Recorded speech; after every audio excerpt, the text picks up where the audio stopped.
बिल्कुल to the point बात करते हैं यार। आप लोगों का रिजल्ट आया है, जो क्लियर हो गए वेरी गुड, जो क्लियर नहीं हो पाए मेरी बातों को बहुत ध्यान से सुने और साथ में जुड़ें। हमने मई 2025 तक जो है साथ रहना है और कोशिश करनी है कि आपके इस अनसक्सेसफुल रिजल्ट को हम लोग सक्सेसफुल रिजल्ट के अंदर जो है कन्वर्ट करें। कुछ छोटी छोटी बातें जो मैं आपसे करना चाहता हूँ अभी के लिए। सबसे पहली बात ये कि आप लोगों ने क्या करना है, आप लोगों ने भाई खूब रो लो, मना लो शोक। मेरी पर्सनल ऑब्जर्वेशन ये है कि अगर आप लोग जो हैं वो रोएंगे नहीं, शोक नहीं मनाएंगे, अपने इस अनसक्सेसफुल रिजल्ट के ऊपर थोड़ी देर दुख नहीं व्यतीत करेंगे, तो ये दुख जो है वो अंदर रह जाएगा और वो आपको फिर परेशान करता रहेगा। अच्छे से रोना, फूट फूट के रोना, आसपास जो हो उसे गले लगा के रोना, कोई टेंशन की बात नहीं भाई।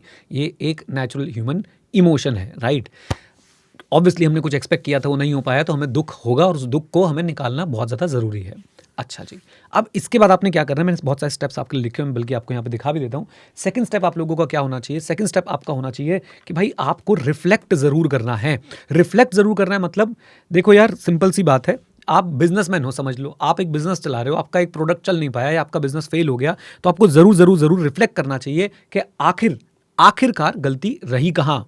और ये जो रिफ्लेक्शन है ना, ये आपकी बहुत डिटेल में होनी चाहिए। ऐसा नहीं कि भाई, एक तो प्लीज़ इस समय ना रैंकर्स की और इन सब लोगों की वीडियोस देखना छोड़ दीजिए कि उन्होंने रैंक कैसे लिया, क्या लिया।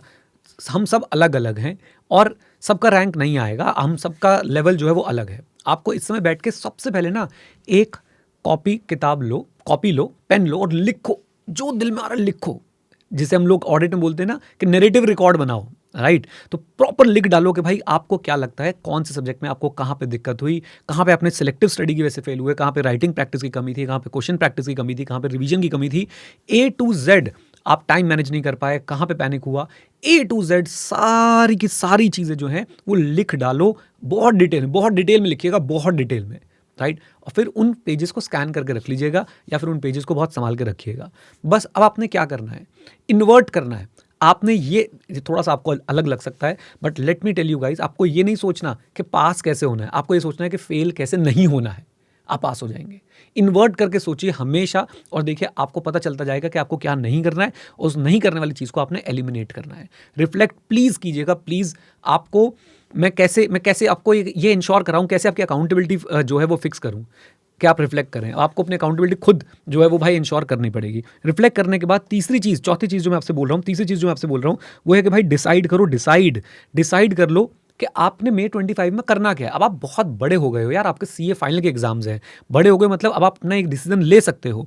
और डिसीजन क्या होगा कि भाई आपने अब अपने बोथ ग्रुप देना है या सिंगल ग्रुप देना है। Just decide it. अब ये डिसाइड करने में आपको क्या देखना है, टाइम कितना अवेलेबल है, सबसे पहली बात, राइट। किस सब्जेक्ट में कितनी कमांड है आपकी, कितनी कमांड नहीं है। और ये फैसला कर लो कि बोथ ग्रुप सिंगल ग्रुप क्या करने वाले हो, क्योंकि ये फैसला अगर आप नहीं कर पाएंगे तो बहुत दिक्कत हो जाएगी। और एक बात याद रखिए, एक खास बात मैंने नोटिस करी इस बार क्या है कि आपका रिजल्ट 15-20 जनवरी को नहीं आया है, आपका रिजल्ट 26 दिसंबर के आसपास जो है वो आ गया है। यानी कि आपके पास अप्रॉक्सीमेटली 15 से 20 दिन एक्स्ट्रा हैं आपके मई वाले एग्जाम्स के लिए। तो आप प्लीज़ उस टाइम को यूटिलाइज कीजिए। नाउ सर क्लासेस लेनी है कि नहीं लेनी है, वेरी सिंपल फॉर्मूला। आपको अगर कहीं पे भी कॉन्सेप्ट में कमी लग रही है, कहीं पे भी आप लोगों को लगता है कि यार ये सब्जेक्ट मुझे बिल्कुल ही नहीं आता, तो आप लोग क्लासेस लें, अदरवाइज क्लासेस ना लें। It is as simple as that. But एक बात ध्यान रखिए, मेरी जो ऑब्जर्वेशन है वो यही है कि भाई आप सिलेक्टिव स्टडीज़ ना करें, आप ऐसे चक्रों में ना पड़ें कि यार मैं कम पढ़ लेता हूँ। इवन हम लोग भी अपने exam oriented fast track batch निकालते हैं, बट मैं आपको बहुत क्लैरिटी से बता देता हूँ, हमारे exam oriented fast track batch और रेगुलर बैच के बीच में सिर्फ इतना सा फर्क होता है कि हमारे रेगुलर बैच में टेस्ट बहुत सारे होते हैं जो हम फास्ट ट्रैक बैच में नहीं लेते हैं। टेस्ट वहाँ पे भी हैं लेकिन इतने सारे नहीं हैं, डेली प्रैक्टिस पेपर्स नहीं है, सिर्फ इतना सा इम्पैक्ट होता है, राइट। वीडियोज़ और नोट्स हम लोग बिल्कुल सेम रखते हैं, ऐसा नहीं करते हैं कि भाई रेगुलर से कट करके आपके लिए फास्ट ट्रैक बना दिया, बिल्कुल वही आपको कॉन्टेंट मिलता है, राइट। तो क्लासेस लें, सिलेक्टिव स्टडी ना करें, इन सब चक्रों में ना पढ़ें कि भाई मैंने जो है बस 4 चैप्टर पढ़ के जाने, 2 चैप्टर पढ़ के जाने, ये वाला चैप्टर छोड़ दूंगा। या सिर्फ बड़ा दर्द होता है ये कहते हो, लेकिन सट्टा ना खेले ना कि मैंने ये पढ़ा है, आ गया तो पास हो जाऊंगा, नहीं हो गया तो अगली बार।